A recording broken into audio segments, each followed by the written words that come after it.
తిడుతున్నాడు, కమ్మ నాయకుడిని తిడుతున్నాడు. అమ్మా, నా తల్లి సాక్షిగా చెప్తున్నా, నేను కమ్మలో పుట్టా, మీలాగా నేను కమ్మలో ప్రౌడ్లే గెలిసే ఐఎమ్ కమ్మ. So what? నేను మంచివాడిని, కమ్మ కులంలో పుట్టా.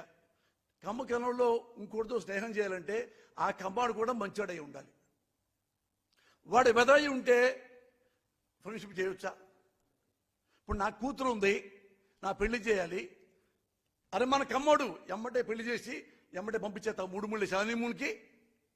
నా కూతురికి పెళ్లి చేయాలంటే కమ్మాడై ఉండాలి. కమ్మాడు వాడు అందగాడై ఉండాలి, వాడు చదువుకుని ఉండాలి, వాడు బుద్ధిమంతుడు ఉండాలి, వాళ్ళ అమ్మ బాగుండాలి, వాళ్ళ అయ్య బాగుండాలి, వాళ్ళ ఇంటి చరిత్ర బాగుండాలి, ఉద్యోగం ఉండాలి, పొలాలు ఉండాలి, ధనాలు ఉండాలి, బంగారం ఉండాలి, డైమండ్స్ ఉండాలి. ఇన్నుంటే నా కమ్మాళ్లలో కమ్మోడిని నా కూతురికి ఇస్తా.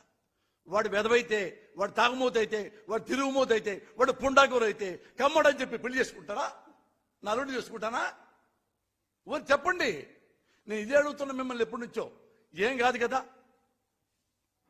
ఎగ్జాంపుల్ మీరు అన్నారు, ఎందుకు అయినా మన కమ్మళ్ళలో మనం తిట్టుకోవటం.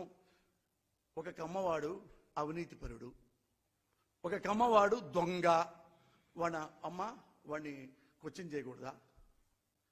అంటే కమ్మవాడిని నేను ఒక్కడనే తిట్టకూడదు, నేను ఒక్కడనే విమర్శించకూడదా?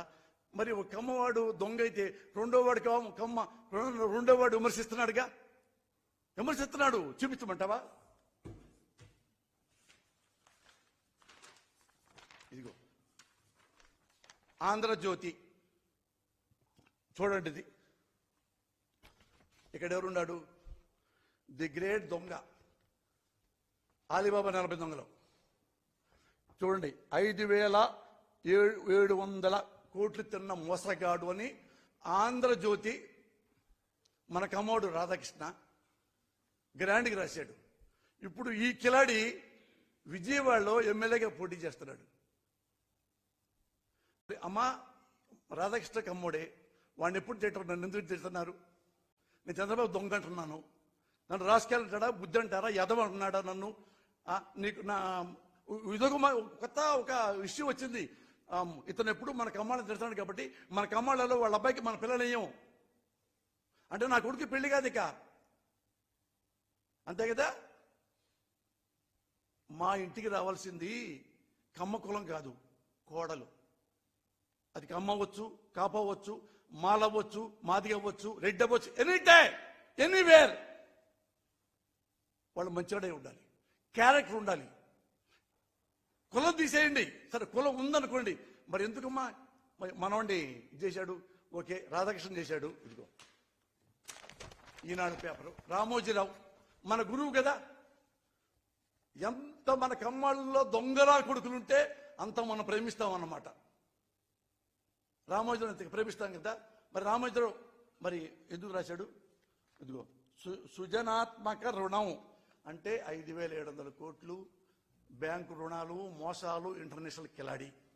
మరి ఈ కిలాడి గాడికి మరి ఎమ్మెల్యే టికెట్ వచ్చింది, రాశారుగా. మరి ఇదిగో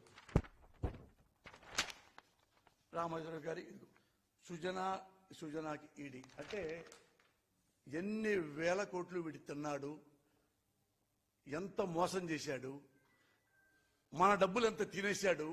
ఇవన్నీ ఈ ఆంధ్రజ్యోతి ఈనాడు పేపర్లో వచ్చేసినాయిగా. సుధీర చౌదరి అనేవాడు మన కమ్మవాడు పరమ లోఫర్, డోఫర్, దొంగ, కబ్జాదారుడు. వాడు ప్రపంచంలో ఎన్ని వాడిని